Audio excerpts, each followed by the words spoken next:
نفس کاملہ مجموعہ ہے ان سارے نفس کی مراتب کی جو اس نفس کاملہ سے پہلے بتایا گیا۔ مثلا ایک بندے کے لیے نفس کاملہ کی علامات یہ ہے کہ پہلے اس کا نفس جو ہے وہ لوامہ ہو، ملامت کر دینے والی ہو، برائی کی طرف جائیں تو ملامت کر لے۔ اس کے بعد ان کا نفس جو ہے اس مرتبہ ملہمہ پر بھی پہنچ چکا ہو، یعنی اس کی نفس کو الہام بھی کیا جا رہا ہو۔ تو جب ان کو الہام کیا جا رہا ہے صحیح، اچھے اور برائی کی طرف، پھر ان کا نفس جو ہے وہ مطمئنہ بھی بن چکا ہو، پھر کیا ہوگا کہ وہ اللہ رب العزت کی ذکر، اللہ کی یاد میں، عبادت میں، شریعت میں اطمینان اس کو حاصل کیا گیا ہو۔ پھر اس کے بعد ان کا نفس راضیہ بن چکا ہو کہ وہ اللہ سے راضی ہو، اور اس کے بعد ان کا مرتبہ ہوگا مرضیہ کہ یہ بھی اللہ سے راضی ہو، راضیہ اور مرضی ہو۔ اس کے بعد ان کا نفس جو ہے وہ کاملہ بن جائے گا۔ اچھا، کاملہ نفس کے مراتب کیا ہے یا ان کے اثرات کیا ہے؟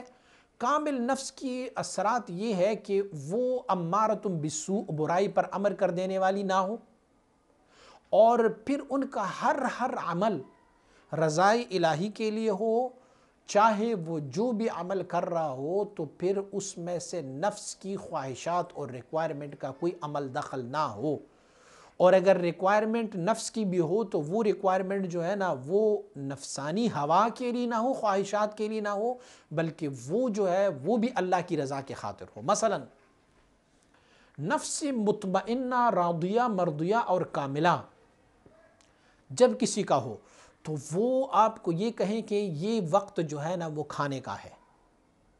مثلا عید والا دن ہے تو عید والے دن آپ کہیں گے کہ بھئی ہم نے رمضان شریف ہے، چلو یار روزہ رکھ لیتے ہیں۔ عید والے دن جو ہے وہ روزہ نہیں ہے۔ تمہارا نفس اتنا کامل و مکمل بن چکا ہو کہ وہ کہے کہ نہیں، آج روزہ رکھنے سے کھانا افضل ہے۔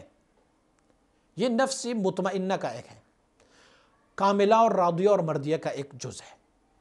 آپ کو جب عبادت کرتے ہیں، اللہ رب العزت کی یاد میں، اللہ کے ذکر میں لگے ہوتے ہیں، تو اس عبادت پر آپ کو سکون، اور اس پر آپ کی نفس کو ایک منٹ کے لیے بھی کوئی غیر کی طرف توجہ نہ رہے، تو اس نفس کو کہتے ہیں نفس کاملہ۔ مجدد رحمۃ اللہ تعالی فرماتے ہیں، دیکھو نفس مطمئنہ کے بارے میں کہتے ہیں، فرماتے ہیں نفس ہر چند کے مطمئن نہ گردد، الصفات خود باز نہ گردد۔ فرماتے ہیں نفس جتنا بھی مطمئن ہو جائے لیکن اپنی صفات کو وہ چھوڑتا نہیں ہے۔ یہ کس کے بارے میں کہا گیا ہے؟ مطمئنہ کے بارے میں۔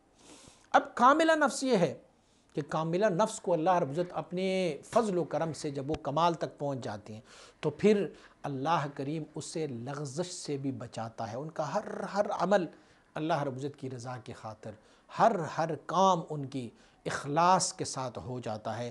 یہ ان کی نشانیاں اور علامات ہیں نفس کاملہ کی۔